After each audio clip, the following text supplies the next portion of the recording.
Boa tarde, Sofia Manzano. É um prazer recebê-la aqui no Jornal Timoneiro, no estúdio AT Play. Estava olhando a tua biografia aqui e eu tenho que tu és professora, então já te digo parabéns por isso. És pré-candidata, né, pelo Partido Comunista Brasileiro e, além disso, és formada em economia. Tu estás em Canoas, terceiro maior PIB do Rio Grande do Sul. Por favor, além dessa pequena biografia aqui, apresente-se aos canoenses. Bom, primeiro, boa tarde aos canoenses e a vocês todas e todos aqui do jornal. É um prazer estar aqui com vocês. E, então, a minha trajetória, assim, eu sou paulistana, né, nascida em São Paulo, vivi praticamente toda a minha vida até agora, né, em São Paulo. Sou formada em economia pela PUC de São Paulo, tenho mestrado em desenvolvimento econômico pela Unicamp, a Universidade Estadual de Campinas, e o doutorado em história econômica pela USP, a Universidade de São Paulo. No entanto, há quase 9 anos, né, eu fiz um concurso para a Universidade Estadual do Sudoeste da Bahia, né, em Vitória da Conquista, e estou, né, trabalho lá, mudei para lá, virei um pouco baiana, né, já, assim, de coração sou totalmente baiana, né, mas já era professora universitária antes também em São Paulo, né, já tenho mais de 20 anos de magistério superior, né, e na área de economia, né, toda a minha formação é nessa área. E, além disso, eu tenho um trabalho de explicar a economia para toda a população que quiser entender, né? Tem um livro publicado que chama Economia Política para Trabalhadores, cujo objetivo é mostrar que a economia, por um lado, ela parece uma coisa muito complexa, ela atinge a nossa vida, quer a gente queira ou não, e é extremamente importante a gente entender, né, o que são as informações econômicas, como a economia funciona, né, como impacta na nossa vida. Então, tenho também esse trabalho paralelo aí à universidade, que é a formação popular na área de economia. Então, tu está falando que explicar para a população, porque aproxima ela, né, dessa ideia da política, é importante. E aí eu queria destacar que nesse governo atual que a gente tem, federal, a plataforma de campanha foi justamente em cima de um plano econômico. Pode me corrigir, viu, professora, por favor. Tá. De uma mudança e tal. E a gente vem de governos anteriores que tinha uma proposta diferente, mas na tua visão, os dois deram errado? Se sim, o que deu errado, mesmo planos tão diversos, o que a gente tem que melhorar? Na verdade, a gente tem que entender a economia de uma forma um pouco mais ampla, né? Desde o início dos anos 90, portanto, desde o governo Fernando Henrique, principalmente, mas passando também pelos governos petistas e se aprofundando de forma brutal no governo golpista, né, de Michel Temer e de Bolsonaro, a gente tem a implementação do que nós chamamos de projeto neoliberal, que significa o seguinte: deixar na mão do livre mercado, né, quase todas as ações econômicas e sociais e retirar o Estado da economia naquilo em que o Estado pode, na verdade, ajudar a população, porque o Estado nunca vai sair da economia, né? O Estado, é impossível uma economia capitalista sem a presença do Estado. Ocorre que durante todo esse processo, com mais intensidade em alguns governos e menos intensidade em outros governos, nós vimos, por exemplo, um amplo processo de privatizações de empresas e de serviços públicos que impactam na vida da população de forma direta, né? Então, nós temos, por exemplo, todo o processo de privatização dos serviços de energia, de saneamento, de água, de telefonia, que foi vendido, né? Foi apresentado para a população no sentido de que aí ia melhorar, e no final das contas, isso hoje, para a grande maioria da população, consome uma parte muito grande do orçamento delas, né? Hoje, uma conta de energia elétrica é um absurdo, né, no bolso de uma família de trabalhadores. Outra ação neoliberal, né, desses governos que tiveram mais intensidade ou menos intensidade, dependendo do governo, foram as políticas que eles chamam de reformas, né, e nós chamamos de contra-reformas, de retirada de direitos, né? Então, a gente teve, desde o governo Fernando Henrique, mas também passando com menos intensidade durante os governos petistas e com muito mais intensidade agora no governo Michel Temer e Bolsonaro, reformas, por exemplo, a reforma trabalhista do Michel Temer, as reformas previdenciárias todas que foram feitas, né, desde Fernando Henrique, Lula e agora também no último período, reformas que são apresentadas, né, como instrumentos que teoricamente iriam melhorar a vida da população e pioram de forma acentuada. Hoje, a gente tem um mercado de trabalho extremamente informal, né? Ou mesmo quando ele é formal, o trabalhador, a trabalhadora, ela não tem mais os mesmos direitos trabalhistas, né, que existiam anteriormente. E isso faz com que a vida humana se torne muito mais difícil. Hoje mesmo, né, nas minhas redes sociais, né, quem quiser pode seguir aí, a Sofia Manzano PCB. Nas minhas redes sociais eu coloquei um dado muito importante, né, que a massa salarial, quer dizer, todos os salários que são pagos no Brasil para qualquer tipo de trabalho, não importa se é emprego formal ou informal, reduziu em relação ao PIB. O PIB é tudo aquilo que se produz no país, né? Há 2 anos atrás, 35% do PIB correspondia a salário. Hoje é 30%. Então, teve uma redução de 5% em 2 anos. Isso significa que a riqueza está sendo produzida, que é o 100%, né? O bolo, como todo mundo falava antigamente no meu tempo de estudante, o bolo está sendo cozido, está sendo produzido. Só que a fatia do bolo que está indo para os trabalhadores está diminuindo.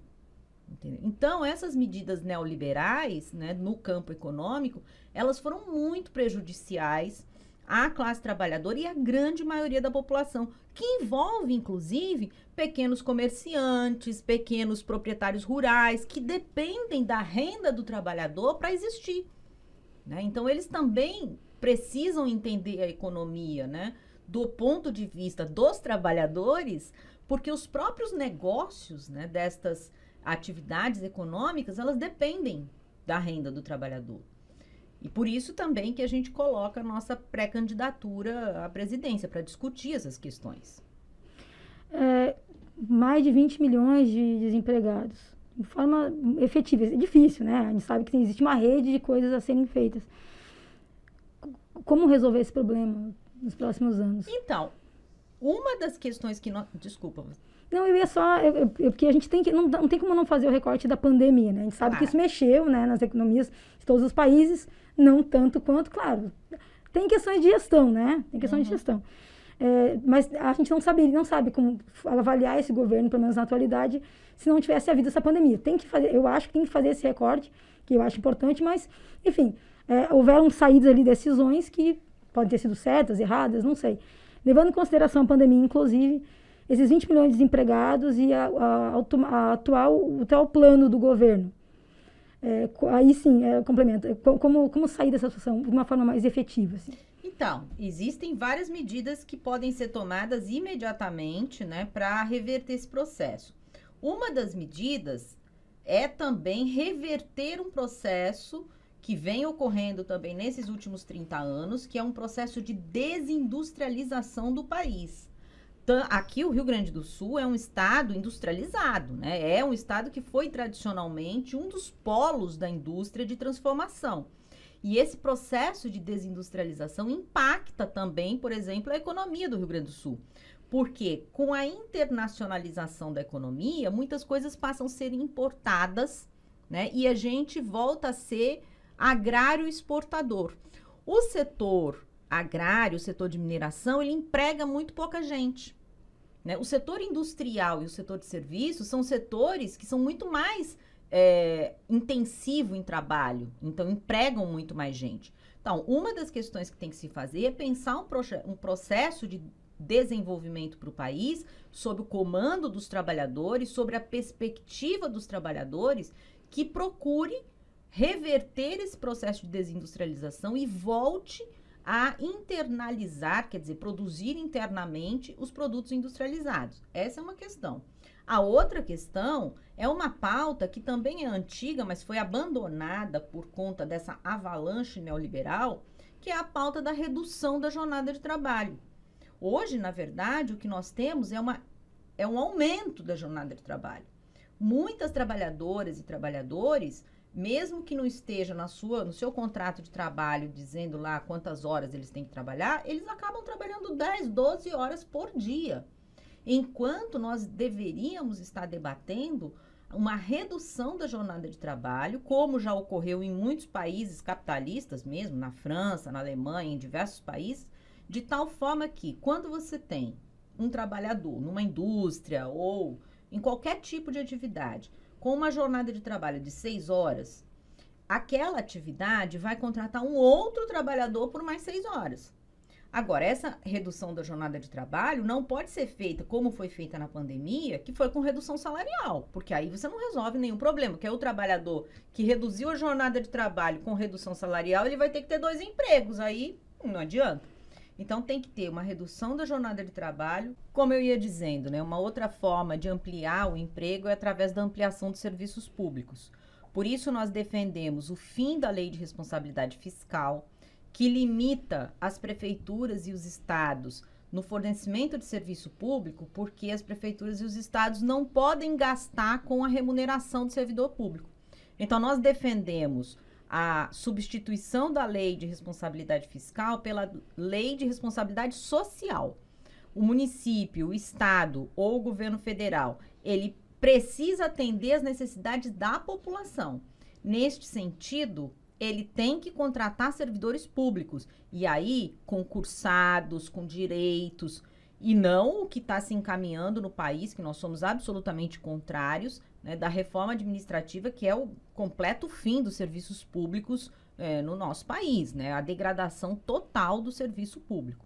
Então, estas são algumas das propostas que a gente vê, que a gente apresenta para reverter tanto as mazelas, né, a que todos nós estamos submetidos, quanto o problema do desemprego.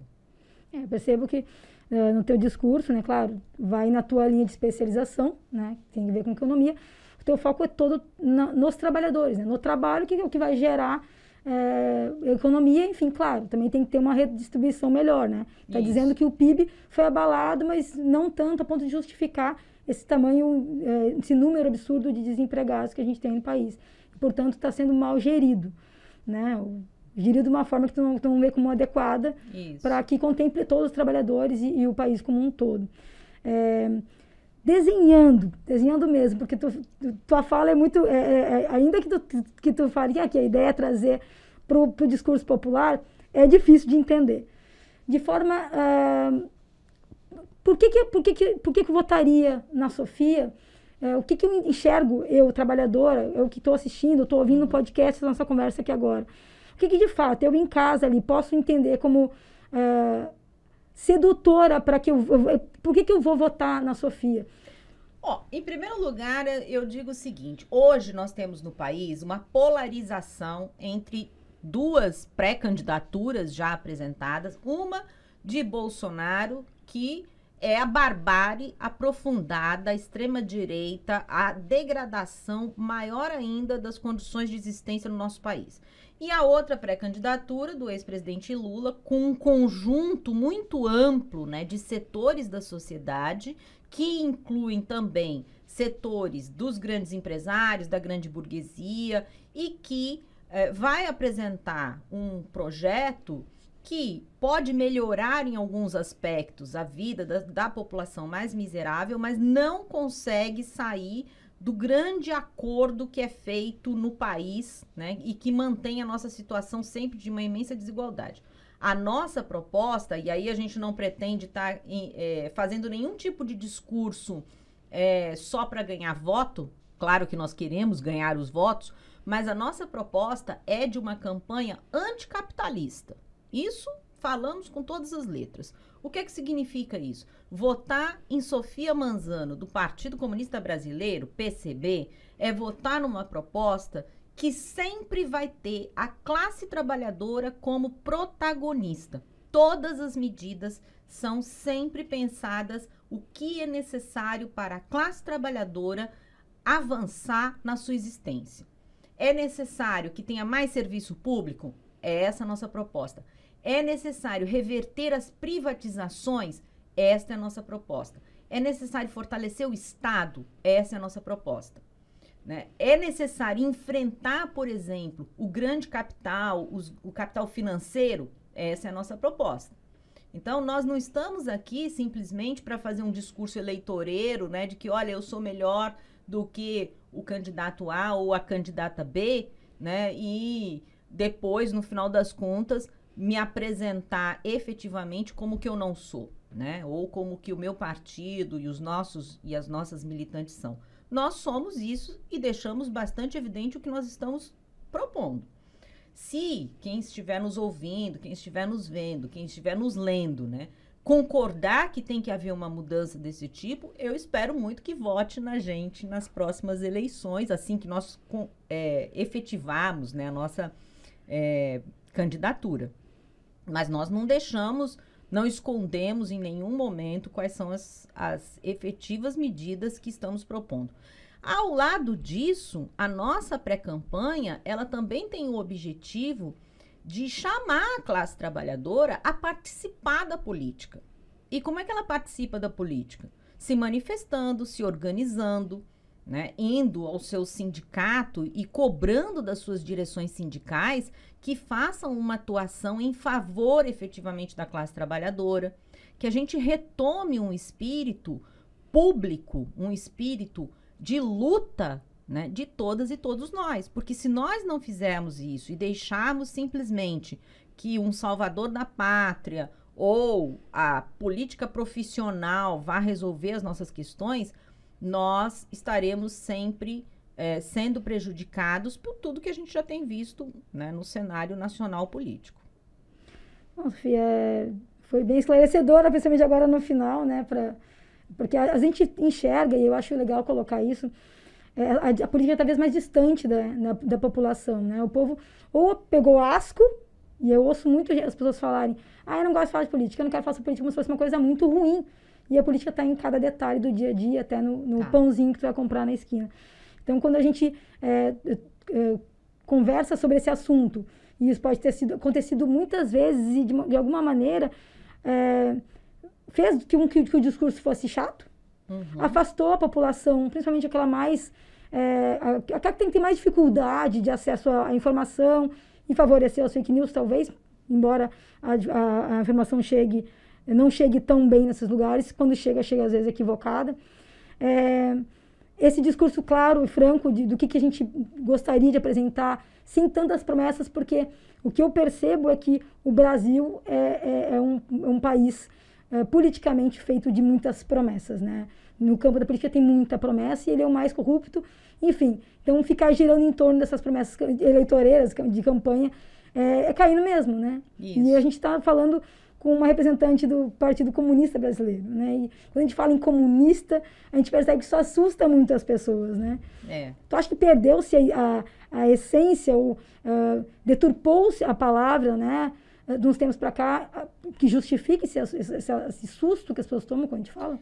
Eu acho que sim, né? Na verdade, o comunismo é a proposta mais humana, né, mais generosa que a sociedade já produziu, porque é uma proposta de construção de uma sociedade em que não haja exploradores, pressões exploratórias, que não haja dominantes e dominados, né, que a gente supere as opressões, por exemplo, o machismo, o racismo, a LGBTfobia, todo tipo de discriminação. Essa é a proposta de construção, né? O comunismo é a proposta de construção desta sociedade. É claro que a gente ainda não sabe como essa sociedade pode vir a ser no futuro, mas pelo menos a gente luta por ela. Agora, para construir o comunismo, a gente tem que lutar contra aqueles que se beneficiam do capitalismo, que nós vivemos, que é a classe dominante, né? Que são os donos do grande capital, das grandes empresas, né? Dos fundos financeiros, né? E de todo o conjunto, né? Do que nós chamamos de burguesia, da grande burguesia. Não estou falando do dono do supermercadinho ou da padaria, estou falando da grande burguesia, que explora, inclusive, o dono do supermercado e da padaria, né? Então, tem que enfrentar esses poderosos, né? E como estes poderosos, eles não só têm muito dinheiro, mas eles também dominam tanto as estruturas de comunicação, na maior parte, como as estruturas de divulgação das ideias, nós passamos, pelo menos, os últimos 100 anos vendo cotidianamente o comunismo sendo demonizado como uma coisa ruim. E aí isso impede a maior parte da população de entender o que realmente os comunistas pensam, né? O que realmente os comunistas querem, quais são as suas propostas reais, né? A nossa proposta não é excluir ninguém da sociedade, muito pelo contrário, quem exclui na sociedade é o capitalismo, né? Que exclui as mulheres dos seus direitos, que exclui a população LGBT da sua própria existência, que exclui a população negra e que as mata na periferia das grandes cidades, né? Que exclui o pobre, seja ele de qualquer minoria, né? Estes são os excluídos e esta é a vida que nós temos hoje.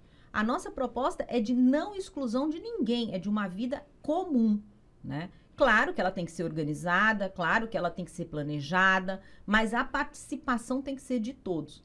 Vou contar uma coisa. Outro dia me perguntaram numa das minhas redes sociais se eu fosse eleita, quem eu escolheria para o Supremo Tribunal Federal? Quais seriam os nomes que eu indicaria para ministro do Supremo Tribunal Federal?